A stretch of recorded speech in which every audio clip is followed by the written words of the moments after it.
bienvenidos a este webinar titulado Antitrombosis cardíaca, el enfoque multitarget, organizado por la Federación Argentina de Cardiología y con la colaboración y el auspicio del Laboratorio Bayer. Vamos a abordar en este webinar dos temas de sumo interés y muy actualizados, que son el uso de anticoagulantes orales directos en pacientes con síndrome coronario crónico y prevención del ACV en pacientes con fibrilación auricular y otras patologías. Vamos a tener el agrado de escuchar a dos ponentes con mucha trayectoria y conocimiento en anticoagulación, IFA y síndrome coronario crónico.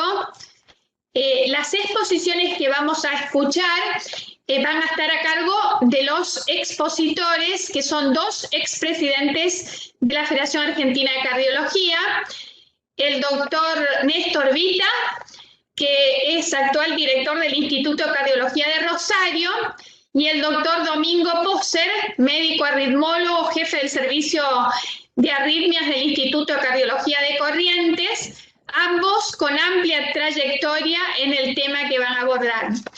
Nos van a acompañar como panelistas los doctores Gerardo Moreno, Gustavo Rufino y Alfredo Romano. Vamos a tener 20 minutos para cada una de las charlas y al final de las mismas daremos lugar a los panelistas.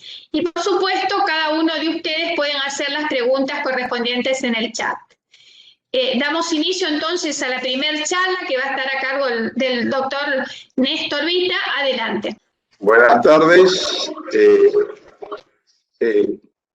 Quiero primero mostrar y compartir con ustedes la satisfacción de esta reunión, este webinar, y realmente felicitar a la región del noreste, porque a mi criterio en los últimos 20 años es dentro de las regiones de FAC es la que más ha crecido.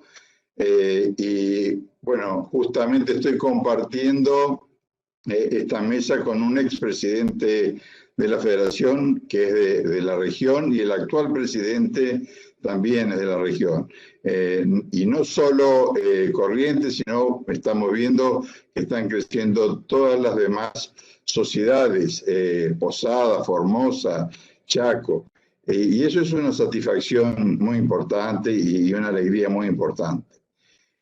También, aparte de felicitarla a la doctora Massín por la coordinación, quiero agradecer al Laboratorio Bayer por la ayuda y por la presencia constante que tiene en la educación médica continua de la Federación.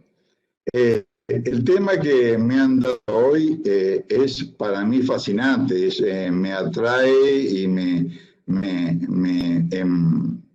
motiva a investigar y a profundizar, ya que es un tema de mucho cambio y muchas novedades.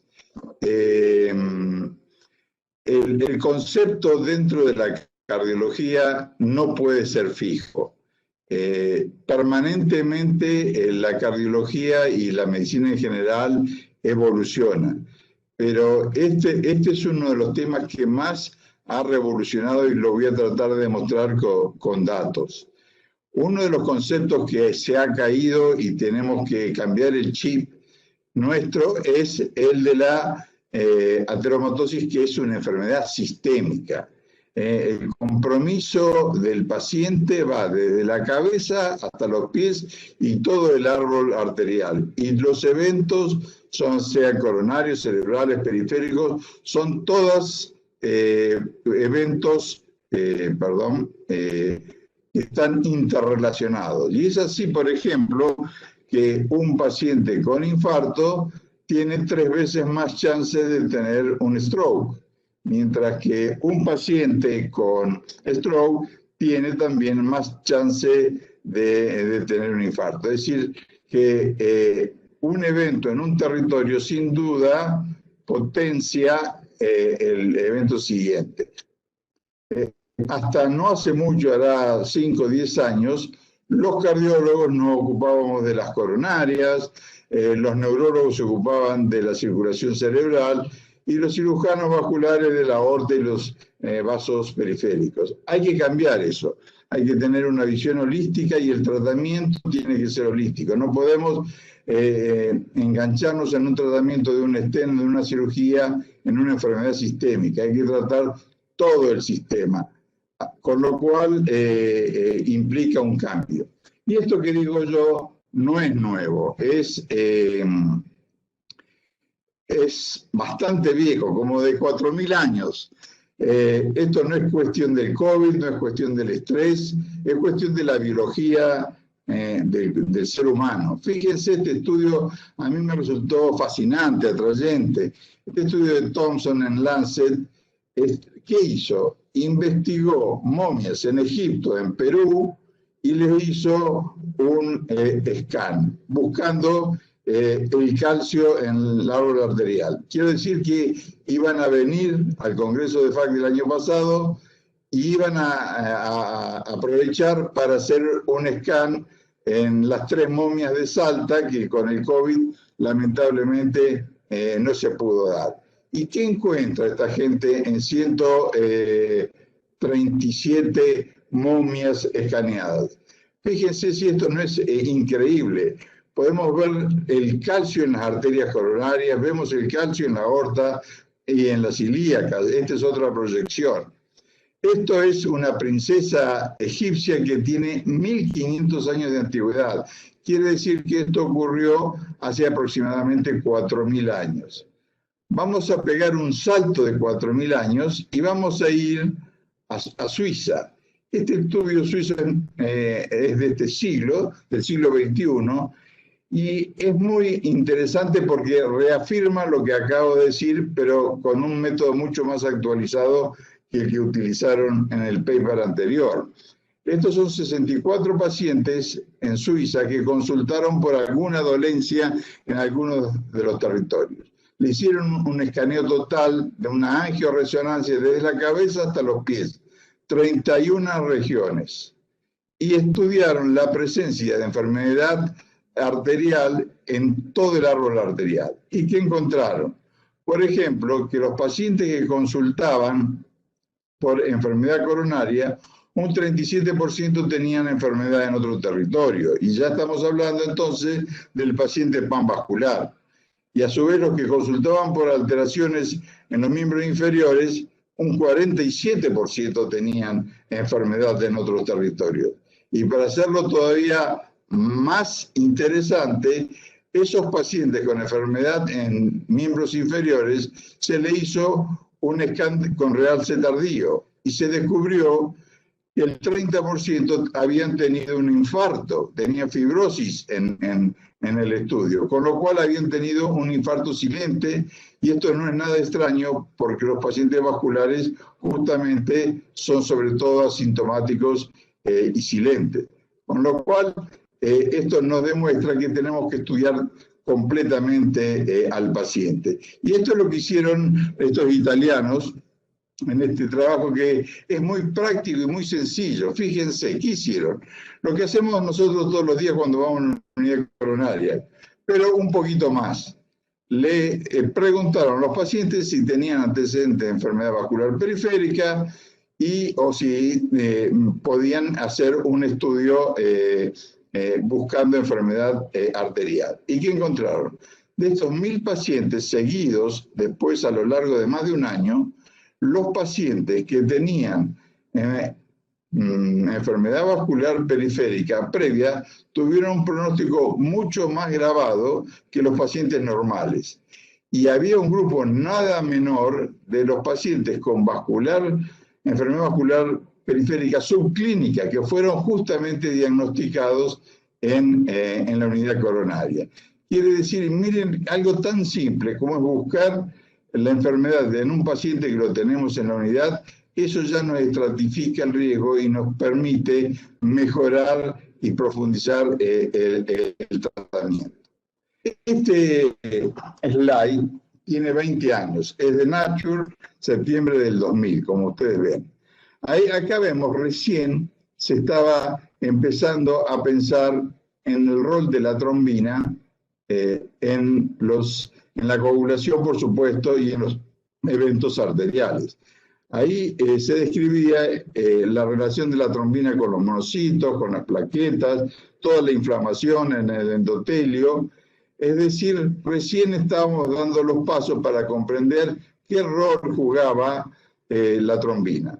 Esto es lo opuesto. 20 años más tarde, esto es JAK Intervention, abril de este mes 2021, fíjense que en 20 años cómo hemos adelantado y cómo hemos podido desarrollar el conocimiento. Ya lo mismo que había mostrado 20 años atrás, la trombina sigue estando, pero ya tenemos drogas, clopidogrel, aspirina, rivaroxaban, todo una comprensión mucho mejor del tratamiento y de la fisiopatología. Todo este desarrollo y entendimiento de la fisiopatología fue el que nos permite usar las nuevas drogas y avanzar. Y esto todo tiene en un lapso relativamente corto de 20 años. Yo tengo 40 años de cardiólogo y puedo decir que pocas veces se ve un cambio así tan rotundo. Me acuerdo el HOPE, que me revolucionó la cabeza, y ahora el COMPAS, que es el tema que probablemente vamos a charlar en adelante. Son trials, estudios, que nos cambian la forma de encarar la enfermedad. Y si ustedes ven este slide, dice, y piensan, ¿cómo lo traslado esto a la práctica? Y acá vemos que lo podemos trasladar claramente. Esto es New England 2021, es un update de Harrington. Se lo recomiendo, es de hace 3 semanas. Y realmente nos indica cómo tenemos que pensar la enfermedad coronaria en este momento, lo agudo y lo crónico. Fíjense, en la fase aguda, que dura aproximadamente 12 meses, lo que hay es una gran activación plaquetaria. Entonces, sin duda, nadie va a discutir la doble agregación para calmar las plaquetas, pacificar la placa. Pero pasado ese tiempo, hay un riesgo residual, y ese riesgo residual se debe a una generación de trombina constante que permanece en el tiempo. Y normalmente, hasta hace poco, no la tratábamos ni la entendíamos, por eso no la tratábamos. Y ahora comprendemos, y hay todo un grupo de gente mucho más inteligente que nosotros que lo vio mucho más claro y vio que pudiendo intervenir en esta vía, que es la de la trombina, más allá que la de la plaqueta, sumábamos efectos y teníamos resultados superiores en nuestro paciente. Entonces, esta estrategia fue la que realmente adoptó la Escuela Europea y es la que vimos en las guías europeas. Las guías europeas, obviamente, no por eso vamos a abandonar lo clásico del cambio del estilo de vida, no vamos a abandonar los IECA en la enfermedad coronaria, ni las estatinas, nada de eso. Pero el tratamiento antitrombótico, con un término que fue generado que es el de protección vascular. Tenemos que proteger las arterias. Y eso lo podemos hacer con un tratamiento antiagregante, con aspirina, clopidogrel, o la combinación de una aspirina con los nuevos anticoagulantes orales. Pero el único que ha desarrollado y ha hecho el esfuerzo en diversos campos clínicos es el rivaroxaban. Y así menciono esto porque cito una frase de Kate Fox, todos ustedes lo conocen, en donde él habla de sweet spots, el punto dulce, donde el tratamiento con bajas dosis de rivaroxaban, un cuarto de lo que usamos en la fibrilación auricular, actuaría sobre las plaquetas, pacificaría la placa y tendría un resultado a largo plazo en el riesgo residual muy interesante. Entonces, realmente es un tratamiento simultáneo de las plaquetas y de la trombina. Hay mucha data, fíjense, son por lo menos 4 estudios y en situaciones de varios miles de pacientes, estamos hablando de 20.000, 10.000, 15.000, y en todos en distintas situaciones clínicas. El Atlas, todos ustedes lo conocen, es un estudio ya de 10 años. Miren, en 10 años ya ha cambiado la historia. Son síndromes coronarios agudos. Tenemos COMPAS, que fue presentado en Barcelona hace 3 años. Tenemos ahora Voyager, que fue presentado el año pasado en Chicago en forma virtual. Todos estos usando esta sweet spot que decía Keith Fox, que es el rivaroxaban en muy baja dosis junto con la aspirina. Este mes salió también este meta-análisis en Clinical Cardiology, en donde se analizan varios estudios, todos con rivaroxaban, en distintos cuadros clínicos. Está Commander, por ejemplo, que es en la insuficiencia cardíaca, y en todos hubo, si no resultados satisfactorios en el endpoint, en todos se mantuvo el patrón de tratamiento de la doble vía. Y después lo vamos a demostrar con los resultados. Fíjense, de toda esta idea es como surgió COMPAS. El COMPAS pensó, tenemos que tratar al paciente en forma sistémica. Para eso tenemos que tratar la enfermedad coronaria, tenemos que tratar la enfermedad periférica y la carotidia. Y muy simple, fueron 3 ramas, 27.000 pacientes, una rama que recibió rivaroxaban y aspirina, una rama que recibió rivaroxaban solo 10 miligramos dividido en 5 cada dosis, y aspirina solo, que era lo clásico que se usaba en la enfermedad coronaria con tratamiento de prevención secundaria. El plan era seguirlos 4 años, pero se interrumpió los 2. ¿Por qué? Porque fue tan abrumadora la evidencia de beneficio de esta intervención que el Comité de Ética la suspendió. ¿Y por qué fue tan abrumadora? Porque redujo de todas las combinaciones habidas, y en función del tiempo no me voy a detener, fue la que redujo la muerte cardiovascular, el infarto y el IAM en un 24% en la población total. Pero hay datos más fuertes. Fíjense, la muerte cardiovascular se redujo en un 22% en solo 2 años. Y lo que más voy a hacer hincapié esta noche, una de las cosas que quiero que se lleven mensaje a casa, es el aspecto positivo que tiene en el accidente cerebrovascular. El rivaroxaban redujo en un 42% el stroke, y sobre todo el stroke isquémico. Fíjense, esto es un artículo posterior a la publicación de COMPAS en Circulation. Sharma es el autor, y claramente en esto vemos cómo se dividen las curvas, en donde casi ya al año se abre la curva roja, que es la de placebo, contra la de azul, que es la de rivaroxaban y aspirina. Y él nos dice que puede predecir los eventos. Estos, en base a la historia, por ejemplo, si eran hipertensos, o en base a que habían tenido un stroke previo.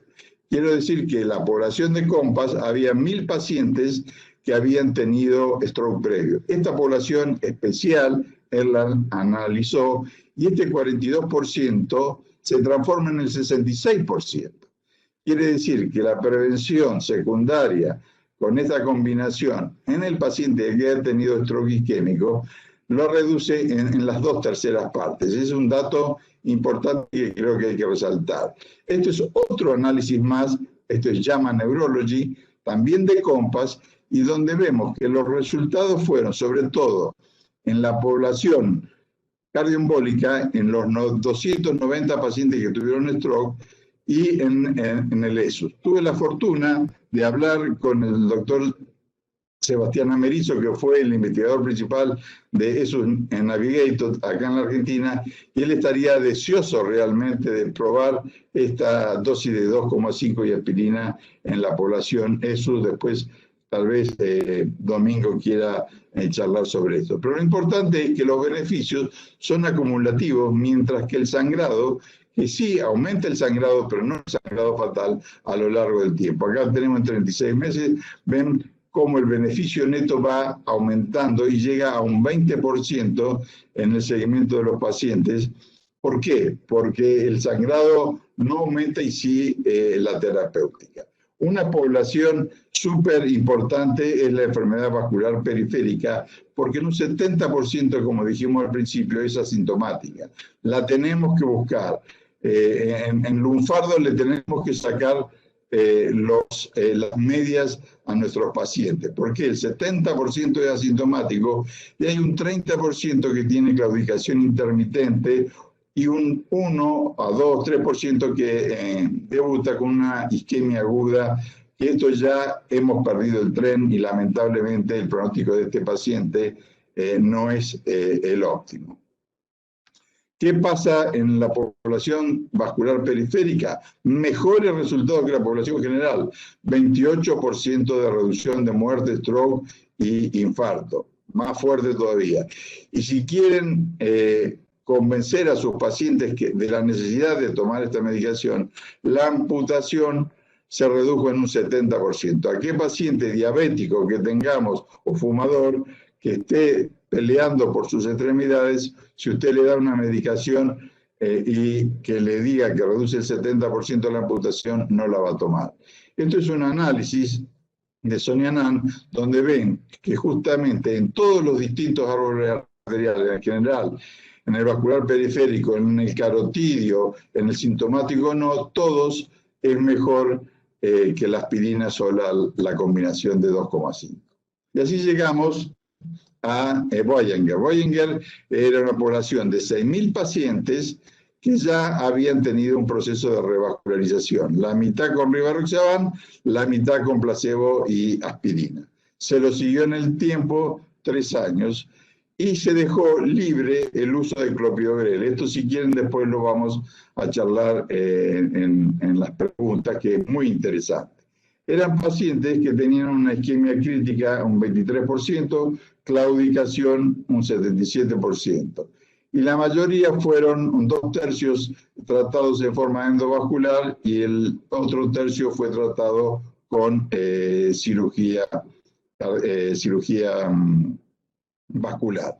Y fíjense que el resultado favorable al año se dio donde ya el riesgo absoluto se redujo en el 2%. Tratando 50 pacientes por un año, lográbamos reducir el evento en un 2% y salvar un evento cada 50 pacientes. Esto ningún otro, ni el Euclid con ticagrelor, ni ningún otro, ni el TRAP, ni con Boropaxar, ningún otro droga logró el resultado que estamos mostrando ahora. He mencionado antes la diabetes. La diabetes con la enfermedad microvascular, fíjense cómo complica el futuro del paciente vascular. Esto es el VA, 120 pacientes, cómo se empina la curva cuando el paciente tiene alteración microvascular y diabetes en la necesidad de amputación. Tal es así que entonces la Sociedad Europea y la de Diabetes han decidido ya darle una indicación 2A al uso de rivaroxaban 2,5 en el diabético con enfermedad vascular sintomática. Otra cosa a tener en cuenta es el paciente global en todos sus aspectos, y eso es importante en los factores de riesgo. De nuevo, diabetes, cigarrillo, presión arterial, colesterol, obesidad, a medida que vamos sumando factores, más rápidamente se separan las curvas. Esto quiere decir que pacientes con muchos factores de riesgo ameritan tratarlo lo más precozmente posible, porque son los de más chance, los de más riesgo, primero, más riesgo de tener un evento y los que más se van a beneficiar en el uso de esta combinación. Ya para ir terminando, antes que la doctora Estela me rete, tenemos que esto es de las guías de una actualización del tratamiento de la enfermedad vascular periférica, donde seguimos manteniendo lo anterior, pero ya sumamos el rivaroxaban 2,5 y la aspirina. quiere decir que hemos ya encontrado un nuevo herramienta terapéutica. Y acá, con el último slide, vemos la población de COMPAS. La población, a medida que tiene más riesgo, tiene más chance de tener eventos, como dije, y de beneficiarse, por supuesto, más. Así vemos, por ejemplo, los pacientes que tienen enfermedad vascular periférica y enfermedad coronaria tienen chance de tener más eventos, 60 por 1000 pacientes a los 3 meses. Pero tanto la insuficiencia cardíaca, que no tuve tiempo de hablar, ni la insuficiencia renal, y sí la diabetes, todos incrementan el riesgo vascular y justifican que nosotros le expliquemos esto en detalle a los pacientes para que se puedan adherir a este tipo de tratamiento. Bueno, este era mi último slide. Esto es el Monumento de la Bandera en Rosario. No me queda nada más que agradecer la invitación, agradecerle a la doctora Massín y pedirles por favor que se cuiden, quédense en casa, y si llevaron este pequeño mensaje, que hay una población que se puede beneficiar con este cambio de estrategia, me voy a sentir muy satisfecho de la charla de esta noche. Gracias, doctora Massín. Muchísimas gracias, Néstor. Muy completa su exposición. Amplía al cardiólogo una nueva visión en este concepto de la enfermedad panvascular. Antes no eran patrimonio del cardiólogo los pacientes con enfermedad carotidia y periférica. Ahora nos podemos apropiar de estos pacientes y podemos tratar un grupo mucho más importante de enfermos con enfermedad periférica, carotidia y vascular periférica, conjuntamente con la enfermedad coronaria, y seguramente le vamos a mejorar el pronóstico. Muchísimas gracias por su excelente exposición, Néstor. A continuación, el doctor Domingo Poser nos va a hablar acerca del tema prevención de la ACV en pacientes con fibrilación auricular y otras patologías. Adelante. Bueno, muchas gracias ante todo a la Federación Argentina de Cardiología, a la mesa directiva, por todos estos eventos que nos están proponiendo todo el tiempo, y especialmente al Laboratorio Bayer por estar siempre acompañando la educación y la formación de los médicos y siempre participando en los eventos científicos de nuestra querida federación. La verdad que es un placer estar en una mesa compartiendo con mi gran amigo Néstor Vita. Por supuesto, el hablar después de Néstor es toda una complicación porque ya prácticamente él se llevó todos los aplausos y ya no queda nada para mí. Así que en estos minutos voy a tratar de hablar de la fibrilación auricular, su riesgo de ACV, y le cambié un poquitito, hablé con la doctora Massín, voy a hablar un poco qué hay de nuevo en esta arritmia porque cada día van apareciendo cosas nuevas. La fibrilación auricular uno debe verla más allá de la arritmia, ¿no es cierto? Debe ver en este contexto de causas reversibles y causas no reversibles, que son lo que hacen más frecuente la aparición de esta arritmia. La cirugía cardíaca, la enfermedad valvular, la enfermedad coronaria, como nos mostraba Néstor, la hipertensión, la obesidad, la diabetes, etcétera, etcétera, como muestra el diapositivo. Y hay factores genéticos, factores familiares, de edad, de altura, etcétera, que también participan en la aparición de la fibrilación auricular y en el riesgo, porque vamos a ver que el riesgo está asociada a esos factores que se asocian a la fibrilación auricular y no solamente a la presencia de fibrilación auricular. Bueno, tenemos la guía del año pasado, la europea 2020, la americana 2019, ahora apareció uno de la era 2021, o sea, estamos realmente muy actualizadas. La guía europea 2020 nos pide los 30 segundos documentados en el electrocardiograma o en alguna de estas variables, por ejemplo, control de marcapasos, dispositivo, en el Holter, etc. Entonces, es una evidencia clase 1, un registro estándar de al menos 30 segundos que muestre el ritmo típico de fibrilación auricular. Y este es un paciente nuestro que viene a control de marcapaso, y pueden verse que en el canal auricular el paciente asintomático, pero estaba con una fibrilación auricular. Y estos dispositivos nos pueden decir desde cuándo, hace cuánto que tiene, cuántos eventos de cambio de modo tiene en el último mes o en los últimos 6 meses. O sea, tenemos ahí una fuente de información importante en los pacientes que tienen implantados dispositivos, y estos pacientes, muchos de ellos ni su médico ni el paciente sabían de la presencia de fibrilación auricular, y lo detectamos en el control, y a partir de ahí claramente el paciente tiene que empezar a tomar anticoagulación, y tenemos que ver si vamos a hacer una ablación, una cardioversión, etcétera, si vamos a volver al ritmo normal, ya que este paciente tiene un marcapaso bicameral y por ahora la aurícula está fibrilada. Estas son las formas de presentarse. Nuevo diagnóstico es una fibrilación auricular que no fue diagnosticada previamente. Esto independiente de la severidad, de la duración y de los síntomas. Es cuando tomamos conocimiento del primer evento. Paroxística es la que termina espontáneamente o con una intervención dentro de los 7 días. Persistente cuando dura más de 7 días, incluye la cardioversión, pero más allá de 7 días. La diferencia entre paroxística y persistente son esos 7 días para un lado y para el otro. Persistente de larga data es cuando todavía está en la mente del médico, del cardiólogo, del electrofisiólogo, la estrategia de control del ritmo. O sea que es un paciente que tiene, por ejemplo, la semana pasada o hace muy pocos días relacioné a una persona relativamente joven con una fibrilación auricular de más de 5 años.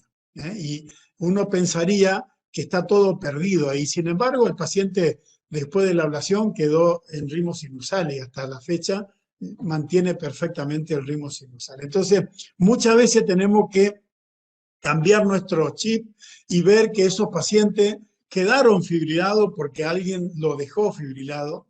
Pueden estar o no anticoagulados, pero son pacientes que uno debería ver de qué manera podemos cambiar la historia de la misma. Y decimos permanente cuando ya el paciente y su médico, todo el mundo hemos decidido que esta fibrilación es la crónica histórica, el que el residente te dice, no, esta ya está de años, o sea, ya prácticamente te baja el pulgar para que vos trates de pensar en la ablación o en cualquier otra intervención. Bueno, algunas de las cosas también nuevas que van apareciendo es justamente esto, la cardiopatía auricular, que tiene mucho que ver con la presencia de fibrilación auricular, y que claramente cuando hablamos de la forma paroxística, vemos que ahí prácticamente o de reciente comienzo casi siempre tenemos una aurícula como en la forma A normal, digamos, ¿no? Con pocos cambios. Sin embargo, a medida que avanzan los procesos de fibrosis, y entonces hay acumulación de cambios en los cardiomiocitos, hipertrofia, etcétera. La fibrosis fundamentalmente, y es lo que provoca justamente que ya sea más difícil de sacar esta arritmia. Fíjense, esto está, este capítulo y otros está en el libro que justamente lo hicimos con Néstor, que acaba de hablar, quien les habla, y Ricardo Iglesias. Acá fue un combo entre un presidente de SAC y 2 presidentes de FAC. Ganamos por clara mayoría. Y está seguramente todo el mundo lo vio en su momento, pero no sé si todo el mundo sabe que hay cosas nuevas, como por ejemplo este tema y otros tantos. Y uno cuando ingresa, se lo busca así, FA respuesta. Esto, por ejemplo, en iPhone, creo que en los otros teléfonos es lo mismo, y uno va a ver que hay capítulos nuevos en este libro, y que también fue una cosa que hicimos estos 3 de la mano de Badger, a quien agradecemos por supuesto. Esto es el futuro, esto es lo que se viene, esto es lo que ya está instalado. Yo veo en mis pacientes que la gente grande incluso están con los celulares nuevos, preguntándome cómo pueden tener el diagnóstico de fibrilación auricular, o con los relojes o teléfonos inteligentes, digamos, ¿no? Hay aplicaciones que lo permiten, los tensiómetros, etcétera. Hay distintas maneras. Yo hablo mucho de la gente con la posibilidad de que le enseño a tomarse el pulso, y que cuando están mirando televisión, haciendo cualquier otra cosa, que se estén mirando el pulso y que controlen la frecuencia que está en el tensiómetro, en los tensiómetros electrónicos, digamos, que le da la frecuencia. Claramente, aunque no tenga la imagen del electro, un cambio drástico en una frecuencia histórica de 60, 65 para frecuencias altas está mostrando de que algo pasó, digamos, ¿no? Entonces, es muy importante.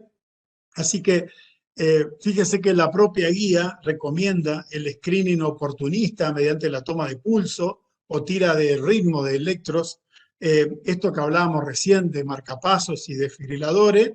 Y bueno, y estas otras aplicaciones que dijimos que se pueden utilizar para tener el diagnóstico. Por supuesto, siempre están las cosas clásicas, nuestro electrocardiograma y el Holter que a estos pacientes le hacemos más frecuente, pero después entre los electros, los controles del electro y del Holter, está claramente esta otra herramienta que hay que utilizarla, que es que el propio paciente esté buscando por su pulso o por métodos técnicos modernos la presencia de fibrilación auricular. Estos son los cambios anatómicos en la estructura que hablábamos recién de la cardiopatía auricular, y en la función o la detección de trombo. Y esto vamos viendo que, por ejemplo, con el transesofágico tenemos datos de la anatomía, tenemos datos de la función y tenemos datos de la presencia o no de trombos. Vaya que es importante. Con la tomografía computada del corazón tenemos datos de la anatomía y de la presencia o no de trombo. La resonancia es completa, fíjense que no da anatomía, no da estructura, no da función y la detección de trombo. Y un mapeo electrofisiológico nos habla justamente de la función o de la participación electrofisiológica en el mecanismo de la arritmia.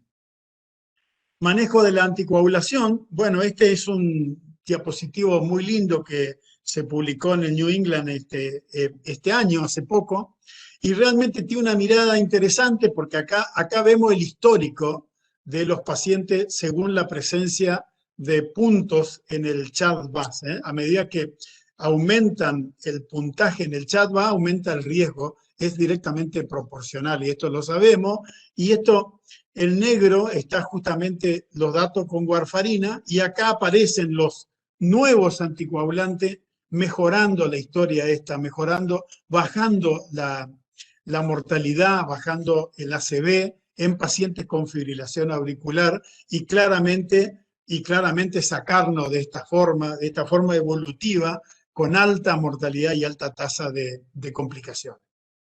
Siempre que vamos a usar un anticoagulante, sea acenocumarol o un nuevo anticoagulante, tenemos que pensar en el Hasble, que a medida que aumenta, vemos que aumenta también el riesgo de sangrado. Entonces uno tiene que poner en la balanza la relación riesgo-beneficio, porque en ese caso es donde cuando más necesitamos de la presencia del hematólogo en el tema de indicar un anticoagulante en un paciente con un Hasbled alto, ¿no? No contraindica, pero sí hace a partir de 3 que uno tenga que estar mirando muy seriamente qué hacer con estos pacientes. Bueno, la guía europea 2020 nos muestra una síntesis fantástica, simplificada, de cómo manejar a estos pacientes. Primero, sacamos la FA valvular. Entendemos por FA valvular quienes tienen válvula mecánica, protésica, válvula mecánica o estenosis mitral moderada o severa. Esa es lo que conoce como FA valvular. En ese caso, por hoy es con warfarina o acenocumarol, con un alto rango terapéutico, por supuesto, nos pide la guía. Si el paciente no tiene una FA valvular, entonces, si el paciente tiene un CHA2DS2 cero, no tiene ninguno de los factores de riesgo que vimos en el CHA2DS2, entonces no está indicado el tratamiento anticoagulante, porque claramente ese pequeño riesgo de sangrado que tiene la anticoagulación puede impactar en un paciente que no va a tener beneficio porque se supone que tiene cero riesgo, ¿no? Que tiene cero riesgo. De todo modo, este no es el grupo frecuente, porque la fibrilación auricular acá no es frecuente, no es problema en el manejo de estos pacientes. Yo tengo algunos pacientes jóvenes ablacionados por síntomas, etcétera, CHA2DS2 claramente, porque son jóvenes, no son diabéticos, no son hipertensos, no tienen enfermedad vascular, etcétera, etcétera. Y la mayoría de los pacientes están en el otro grupo, están en los pacientes que tienen más de 2 o más en el hombre o 3 o más en la mujer. Este dato 3 en la mujer porque sacado el sexo, digamos, el sexo claramente no es un factor de riesgo, y menos acá tenemos a la doctora Massina, así que jamás nosotros diríamos que el sexo tiene algo que ver en el riesgo. Entonces, sacando el sexo, más de 2 factores, claramente es una indicación clase 1A para recibir anticoagulación, y preferentemente cuando vamos a comenzar deberíamos usar un nuevo anticoagulante. Una de las cosas que me gustó mucho de la guía nueva es que justamente a estos pacientes que tienen un factor de riesgo en el hombre o 2 en la mujer sacando el sexo, es una indicación bastante alta ahora, antes era mucho más baja, clase 2A. Prácticamente nosotros aconsejamos fuertemente que cuando hay la presencia de un factor de riesgo no vinculado al sexo, que iniciemos la anticoagulación de esos pacientes. Algunas de las consideraciones que hacemos para sostener esta recomendación es que el riesgo de ACV no es cero. Hay otros factores de riesgo más allá del CHA2DS2 que no están considerados en el CHA2DS2, si la aurícula izquierda está muy dilatada, el tamaño, la forma de la orejuela izquierda, la cronicidad o no de la arritmia. Puedo hacer una lista toda la noche de cosas que son importantes a la hora de valorar riesgo en un paciente con fibrilación auricular y que no están en el CHA2DS2. Entonces, quiere decir que si tiene un factor de riesgo, nosotros tenemos claramente esta situación de indicar.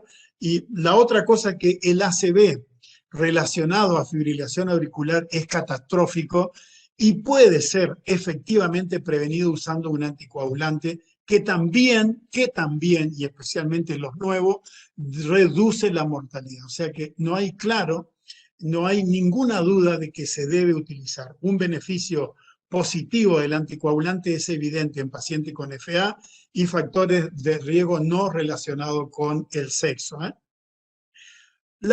Las distintas, tanto la guía americana 2019, la europea 2020 y la de la ERA 2021 nos muestra que cuando vamos a iniciar una anticoagulación, tenemos que pensar en un nuevo anticoagulante, que ya no deben llamarse nuevos anticoagulantes porque claramente ya tienen un camino recorrido entre nosotros y en el mundo todo, ¿no?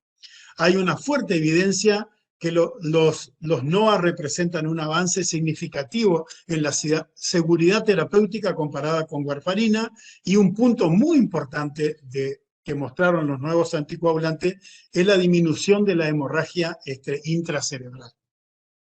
El rivaroxaban, por ejemplo, tiene la ventaja de que se usa una sola dosis, 20 miligramos cuando el paciente tiene función renal normal, y cuando la función renal está para abajo se reduce a 15. En el caso de dabigatran, son 150 2 veces al día Lo mismo para Pisavan, 5 miligramos 2 veces al día. O sea, estas son las 3 drogas que más usamos en nuestro medio. El Edoxaban también es una droga que se usa una vez al día, así que dentro de este espectro, a veces un aspecto importante, por lo menos en lo personal, es cuántas veces al día uno tenga que administrar una droga. Y otra cosa es que cuando analizamos nosotros, decimos los NOA, ponemos en una bolsa todos, y no es así, realmente no es así porque los estudios no fueron hechos en los mismos grupos de pacientes. Acá este diapositivo es tremendamente gráfico.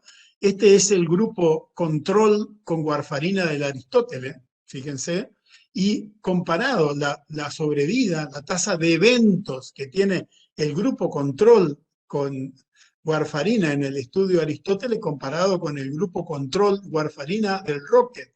Fíjense la diferencia tremenda. Acá están los pacientes severamente enfermos, diabéticos, hipertensos, con ACV previo. Fíjense que el 60% de la población del Roque tenía un ACV previo, el 40% tenían diabetes, el 60% tenían insuficiencia cardíaca. O sea, claramente era una población de muy alto riesgo. Bueno, este diapositivo de la paso porque o si no me quedo sin tiempo.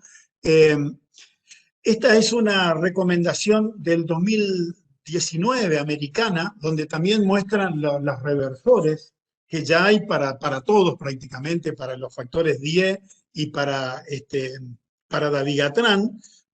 Yo le digo en mi propia experiencia, y creo que en la institución donde yo estoy nunca necesitamos de ningún reversor, pero siempre al principio era como que era fundamental tener el antídoto, como que estábamos dando un veneno, ¿no es cierto? Y claramente se han comportado estas drogas tremendamente bien.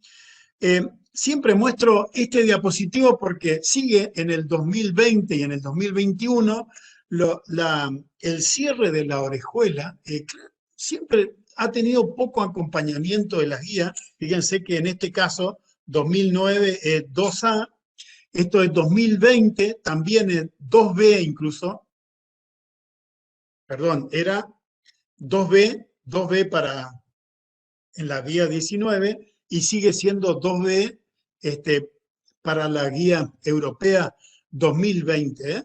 Es una opción fantástica para pacientes que no pueden recibir anticoagulación. Está claro que los nuevos anticoagulantes le bajaron la utilización al cierre de la orejuela, porque fue una solución para pacientes que no toleraban otro tipo de anticoagulante. Dentro de los nuevos, uno puede buscar con el que sangra menos, etcétera, y hay menos pacientes que necesitan esto, pero siempre es una herramienta extraordinaria que la tenemos que tener para pacientes que no pueden finalmente recibir un anticoagulante. Bueno, la cardioversión voy a tratar de simplificar, porque si el paciente está recibiendo, por ejemplo, nosotros hacemos con Rivaroxaban 3 semanas, y si el paciente tiene una adherencia, va directamente a la cardioversión. No hacemos transesofágico. Hacemos transesofágico cuando el paciente tiene un chat-VAS muy alto, o el paciente tiene dudas si faltó una dosis. Si tiene duda, o si no tiene duda, pero tiene un chat-VAS muy alto, recomendamos hacer el transesofágico. Si no, en la inmensa mayoría los pacientes van directamente a cardioversión. Cuando tienen una fibrilación auricular de más de 48 horas, bueno, podemos tener un brazo temprano y un brazo tardío. El brazo temprano le damos un nuevo anticoagulante a las 2 horas o a las 4 horas, hacemos el transesofágico y hacemos la cardioversión.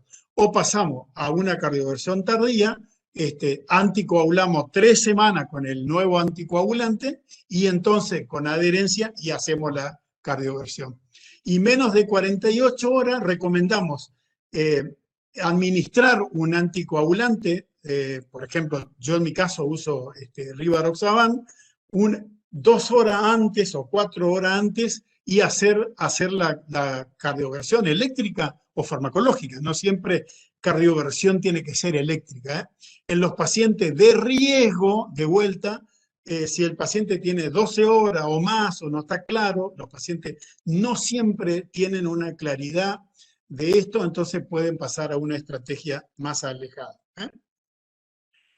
Bueno, hay dos o tres estudios que les quiero mostrar para terminar en los próximos minutos que me queda. Este es el RACE-3, mostró que este es el tratamiento convencional de los pacientes que reciben un anticoagulante y que reciben amiodarona o le indican la ablación cuando no anda la amiodarona, por ejemplo, que es lo que se hace habitualmente con los pacientes. Pero este grupo tenía un profesor de educación física que le hacía actividad física 5 días en la semana, tendrían que tener el colesterol por debajo de 200, la presión arterial por debajo de 120/80. Le ponían una serie de pautas y claramente al año, cuando miramos la presencia de ritmo sinusal en un holter de 7 días al año, hubo una diferencia extraordinaria a partir del grupo intervención. Llama mucho la atención, ahora se publicó en el ERA, en el Congreso Europeo de Arritmia, hace 3 días, hace 2 días, este dato en un seguimiento a 5 años del REI y cae directamente, ya no es significativo a 5 años la prevalencia de ritmo sinusal. Evidentemente, los pacientes en el primer año están más motivados y se va perdiendo esta motivación en el tiempo, es algo que también es lógico con cualquier estudio. Fíjense, a 5 años los pacientes ya no están claramente en ritmo sinusal. Bueno, para la ablación apareció el CASTLE, que es un estudio en pacientes con insuficiencia cardíaca y baja fracción de eyección. La ablación fue claramente superior. Fue superior para la presencia de recurrencia de la arritmia, como de la mortalidad cardiovascular y la mortalidad total, como muestra el diapositivo. O sea, fue realmente un estudio tremendo en pacientes con baja fracción de eyección. Pero después apareció el CABANAS, que era tan esperado porque el CASTLE tiene menos pacientes, un estudio chico, relativamente chico, de menos de 200 pacientes, pero el CABANAS tiene una población muy grande y alrededor de 2.500 pacientes, y eran pacientes, el paciente más común que vemos, pacientes que no están en insuficiencia cardíaca, con buena fracción de eyección, y cuando miramos por intención de tratamiento, bueno, no hay diferencia. No hay absolutamente ninguna diferencia entre la ablación y la droga. El estudio tuvo mucho crossover, y es curioso porque cuando analizamos por protocolo, o sea, cuando el paciente que realmente se hizo la ablación, no importa en qué brazo estaba asignado, el paciente que se hizo la ablación andaba mejor. Es claramente superior el paciente que se hizo la ablación, no importa a qué grupo le había tocado, anduvo mucho mejor que el paciente que está con droga. Es toda una señal, pero bueno, los estudios se analizan por intención de tratamiento, ¿eh? Esta es el endpoint primario para muerte, para eventos graves, por protocolo, ¿eh? Cuando el paciente realmente se hizo la ablación. Esto es lo que hacemos hoy en día en pacientes que no tienen cardiopatía. Bueno, dronedarona, flecainida, propafenona. Usamos mucho la propafenona. Tratamos de no usar amiodarona. Yo uso mucho el sotalol en este brazo, y está la opción de la ablación. Siempre está la opción de la ablación, que un poco se detuvo con los resultados del CABANAS que recién les mostré, pero que va teniendo una presencia muy fuerte, ¿eh? En los pacientes con insuficiencia cardíaca solamente amiodarona, y en los pacientes con enfermedad coronaria y con más o menos no tan deterioro por arriba del 35% de la fracción de eyección, se puede pensar en dronedarona, porque la dronedarona está contraindicada en los pacientes que tienen baja fracción de eyección. Ahora sí, y esta acompaño totalmente, y es lo que hacemos en nuestra práctica, la ablación es clase 1 cuando el paciente no respondió a la droga, no falló la terapia farmacológica, ¿eh? Esto me parece muy saludable, porque hay muchos grupos que ya están haciendo como la ablación como primera opción, y un poco tiene que ver esto con voy a mostrarle este estudio, que es un estudio de acción precoz. Como primer tratamiento, darle una respuesta total. Fíjense, 135 centros, 2.700 pacientes, una media de 36 días del inicio, una FA reciente, que va directamente a ablación, a tratamiento. Normalmente nosotros la primer diagnóstico de fibrilación auricular, estudiamos tiroides, estudiamos otra cosa y no le intervenimos, digamos, ¿no? Bueno, fíjense que el estudio tuvo que pararse precozmente porque hay una diferencia extraordinaria a favor del temprano control del ritmo, ¿eh? Temprano control del ritmo que incluye incluso la ablación, el uso de drogas, etc. Ese es un aspecto. Este otro estudio también es con crío, los pacientes directamente como primera opción le ofrecieron la ablación. Y claramente cuando comparan los pacientes que el grupo que no recibió ablación, las curvas son absolutamente diferentes.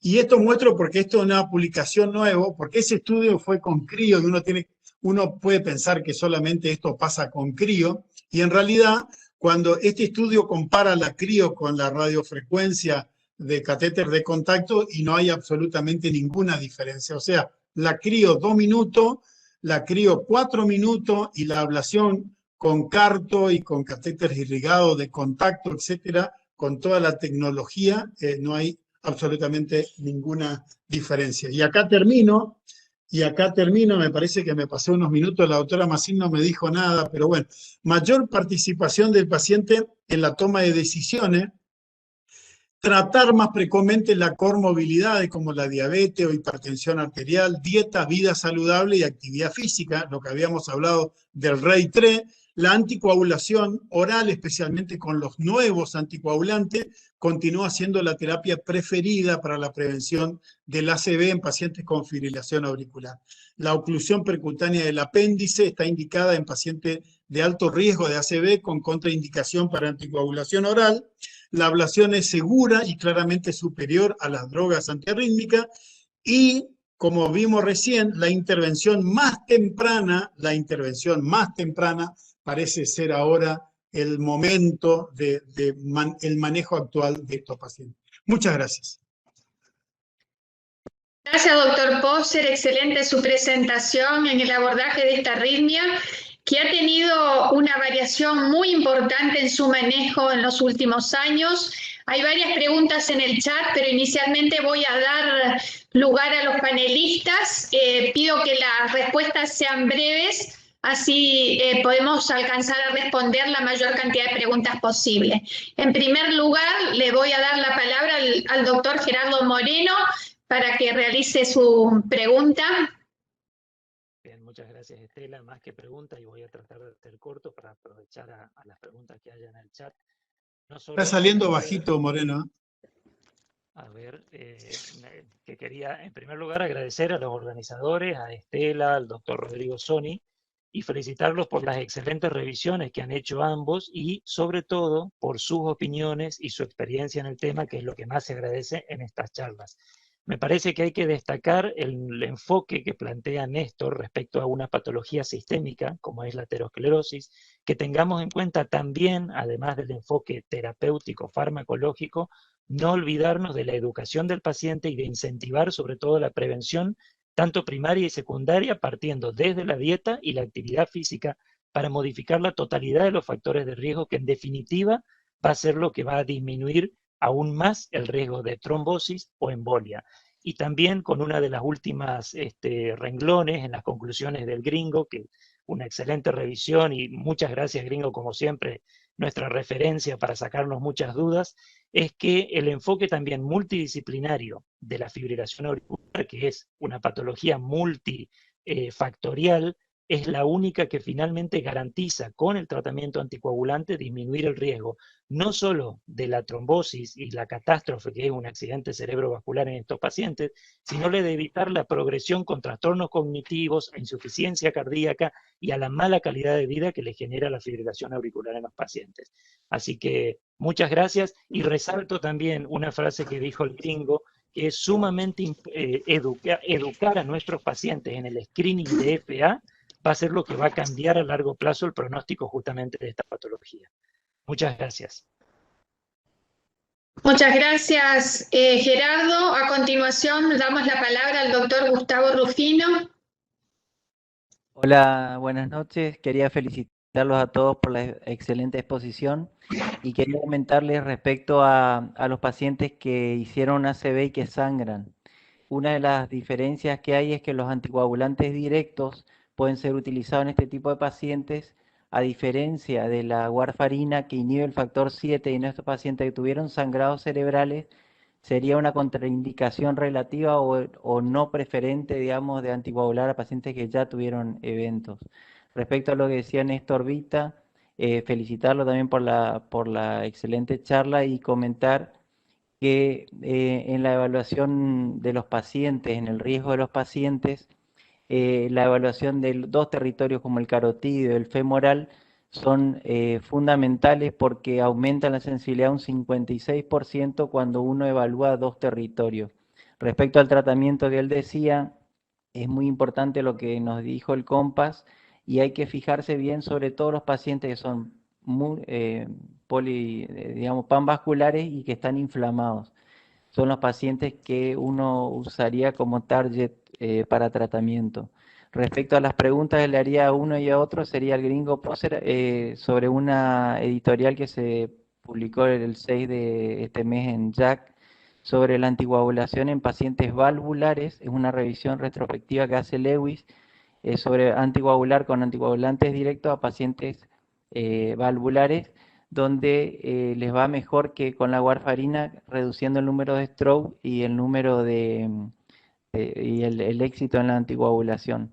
Y respecto a Vita, quería preguntarle sobre qué piensa de evaluar a los pacientes panvasculares que ya están revascularizados como para indicar lo del protocolo del COMPAS en este tipo de pacientes, ampliando un poco el screening de esos pacientes, o sea, ir a buscarla a los pacientes, no esperar que el paciente vaya al consultorio, sino con el Doppler, digamos, vascular, ver si se puede ampliar el grupo de indicación de la anticoagulación, de la agregación de rivaroxaban en bajas dosis 2 veces por día con aspirina. Jorge, de Cetifac, yo pasé un diapositivo que lo mencionó él y me gustaría un segundo nomás. Me volví a compartir Hay un diapositivo de la última guía que yo lo pasé acá lo decía él, con los nuevos anticoagulantes después de un ataque isquémico. Esto está publicado en la guía 2021 que yo le decía, de ERA 2021. Se hizo el congreso ERA virtual ahora hace muy poquito y publicaron algunas cosas nuevas sobre los nuevos anticoagulantes, que está muy bien, pero me gustó para mostrar en qué momento volvemos a volver a darle un nuevo anticoagulante, un evento sin síntoma, una lesión, sin lesión, digamos, sin empeoramiento clínico al día siguiente. Cuando hay un ataque isquémico, con la lesión mínima sin empeoramiento puede ser al tercer día. Cuando persiste una lesión, pero no hay empeoramiento clínico, se puede ir más allá, casi normalmente dentro de los 7 días.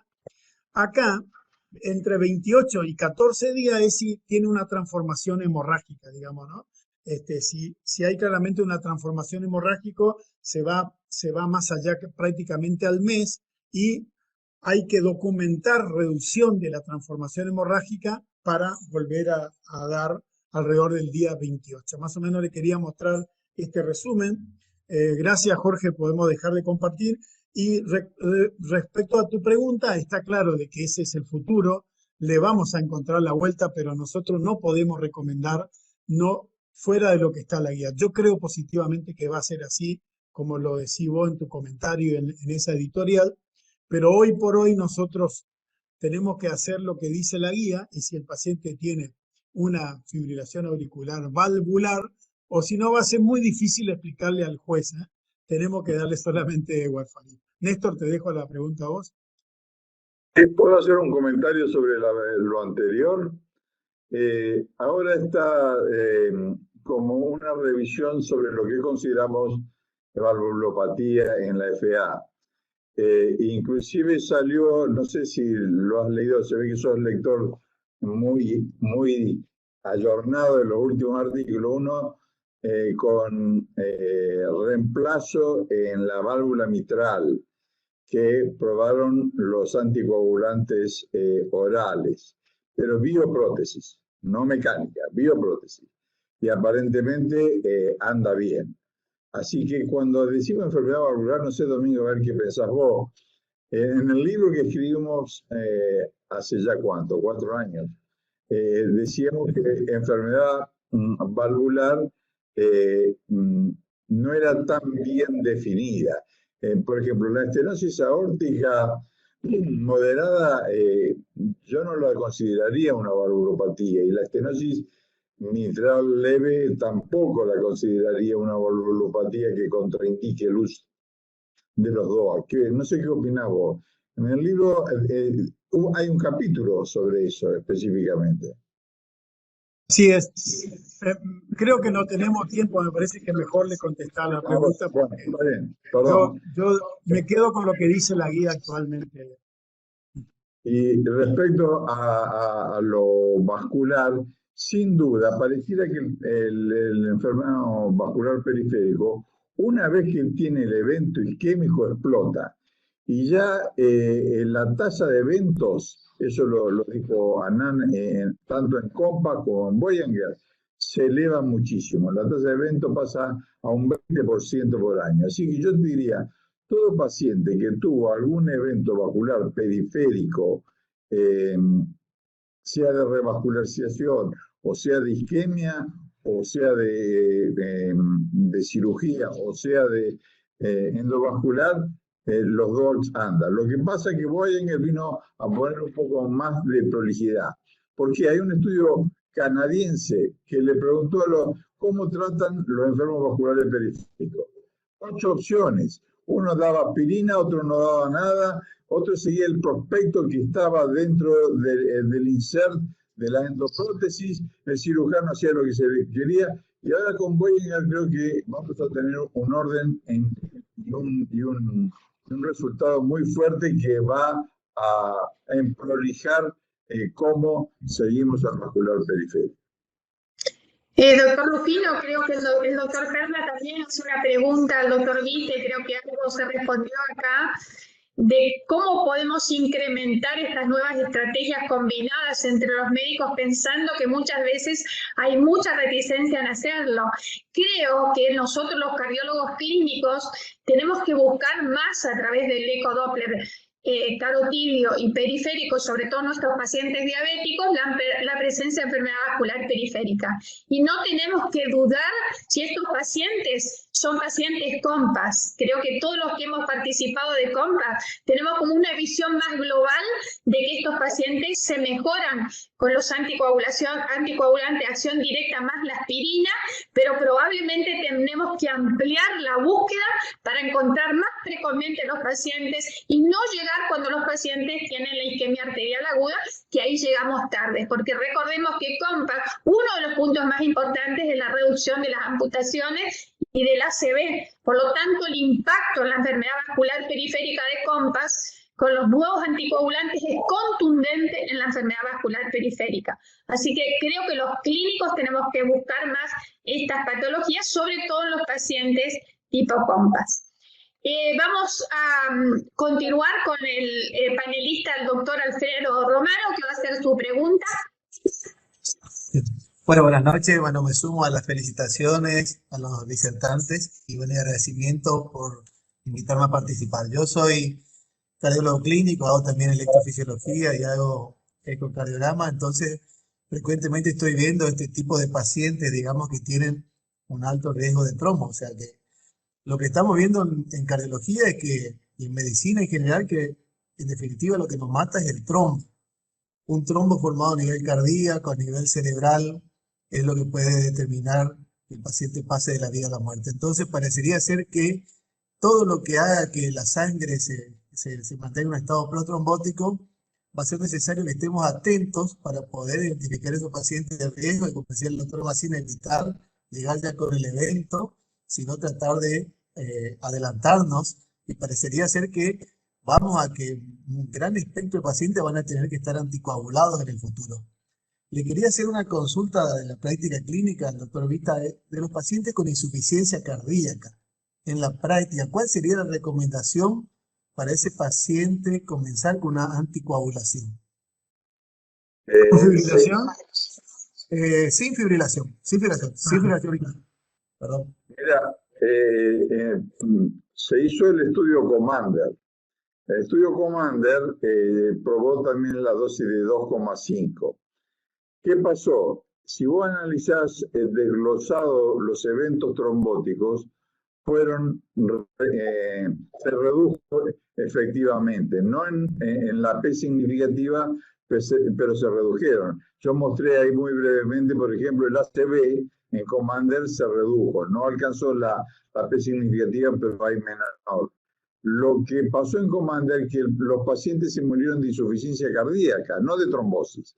Entonces, el tratamiento de trombosis fue efectivo y no fue un fracaso. Lo que fue el fracaso, y a veces, como hablé bien de Kate Fox cuando eligió la dosis, a veces los capos se equivocan y eligieron la población inmediatamente post-internación. Si vos te acordás, la tasa de reinternación de eventos en un paciente insuficiente cardíaco es muy alta y se mueren de arritmia y se mueren de ICC, no de un trombo. Y eso fue lo que pasó en Commander.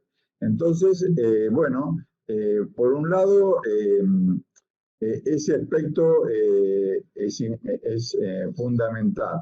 Con respecto a lo que vos manifestaste del aumento de trombosis, sin duda, y ahí estamos emparentados con la FA también tiene un proceso inflamatorio, al igual que el pan vascular y la insuficiencia cardíaca también tiene un proceso proinflamatorio. Así que lo que únicamente para darte un mensaje a casa, paciente vascular que tenga insuficiencia cardíaca, dale Compass, dale 2,5 cada 12 y lo vas a reducir porque es una población de alto riesgo. Perfecto, muchas gracias. Analiza una población de pacientes con insuficiencia cardíaca. De los 27.000 pacientes de Compass, 22% tenían insuficiencia cardíaca y hay varias publicaciones al respecto. El impacto en la insuficiencia cardíaca en pacientes que estaban en clase 1 o 2 o con disfunción ventricular izquierda y con fracción de eyección arriba del 30%, porque estos últimos eran criterio de exclusión, el impacto en la reducción de los eventos fue similar a la población global. Por lo tanto, los pacientes con insuficiencia cardíaca son un grupo importante de pacientes que se benefician con estas terapias. No así los que están en clase 3, 4, ni los que tienen FEI menor de 30, porque no fueron objeto de estudio de Compass. Hay otras preguntas en el chat y felicitan a los expositores, el doctor Perna, el doctor Esteban Ciaresi, quien pregunta al doctor Poser por qué se sigue utilizando el sexo en el cálculo del CHA2-VAS si luego de cada escala no se tiene en cuenta este dato y complica la redacción, 0 para el hombre, 1 para la mujer. ¿No deberíamos ya hablar de CHA2-VAS, solamente si CHA2-VAS? Excelente, totalmente de acuerdo, sí señor. Así es, y lo discutíamos en el libro que comenta Néstor y que lo actualizamos el año pasado y lo vamos a seguir actualizando seguramente, que hay otras variables, que yo lo mencioné un poco en la presentación, hay otras variables del CHA2-VAS que no están consideradas, y por ejemplo está considerado el sexo femenino, que no es un problema ser mujer, como sexo realmente no. Fíjense que, como lo dice el colega, cuando vamos a analizar, excluimos el sexo en el análisis, digamos, ¿no? En la decisión. Y hay otras variables, como el tamaño de la aurícula izquierda, hay otras variables que sí deberían ser analizadas. Pero bueno, y comparto con el colega esa línea de pensamiento, pero es lo que tenemos. Yo creo que eso va a ir cambiando con el tiempo. Bueno, y ya para ir cerrando, hay una pregunta muy interesante. ¿Qué harían con pacientes con FA, síndrome coronario agudo, angioplastia con stent, triple terapia? ¿Y qué no a qué elegiría? Si alguien quiere responder, si no, le respondo yo. ¿Néstor o la doctora? Bueno, yo lo que te puedo decir es que hay ya 4 estudios, en los 4 se manifestó que la triple terapia puede ser útil si tiene un alto riesgo isquémico durante los primeros 3 meses como máximo. Después lo ideal sería un NOA o un DOA, como quieran decirle, con clopidogrel. El Augustus un poco proscribió la aspirina a largo plazo en este paciente. Si el paciente tiene alto riesgo isquémico, se recomienda utilizar un mes la triple terapia, y si tiene paciente bajo riesgo de sangrado, y luego retirar la aspirina y continuar con la doble terapia. Elegirías el que más está familiarizado para utilizarlo. Los 4 ensayos se utilizaron, pero lo utilizaron asociado a clopidogrel. Un grupo muy pequeño de pacientes, solo el 10%, utilizaron ticagrelol y no hay aval suficiente para usar prasugrel asociado a los NOAC. Si el paciente tiene alto riesgo de sangrado, directamente no deberíamos dar la aspirina desde el inicio, o por lo menos deberíamos prescribirla la primera semana si el riesgo de sangre isquémico es muy alto y el riesgo de sangrado es no tan elevado.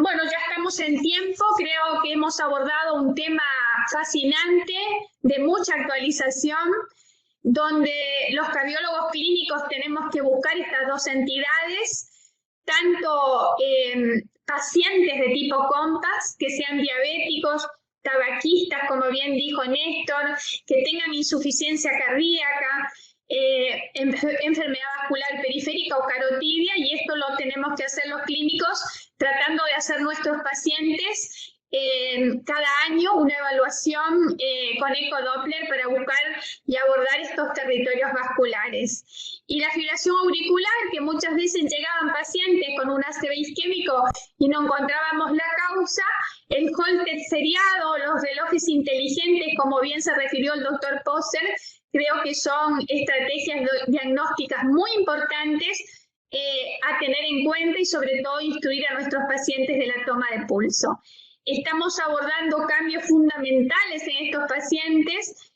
Como bien comentó el doctor Poser, una paciente mía que ya había sido abandonada de revertir la fibrilación auricular por su cronicidad, más de 3 años, bueno, hace unos días le hizo la cardioversión eléctrica, la ablación y le colocó un marcapaso por una enfermedad del nódulo. Así que estamos encontrando cada día nuevas terapias, y vemos que cada día estas terapias para la fibrilación auricular, conjuntamente con los anticoagulantes de acción directa, reducen el riesgo de ACV y mejoran la expectativa y prolongan la supervivencia de nuestros pacientes.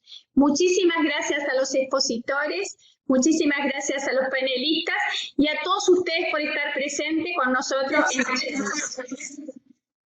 Chao, muchas gracias. Buenas noches a todos. Gracias. Buenas noches. Gracias. Gracias. Gracias, Domingo.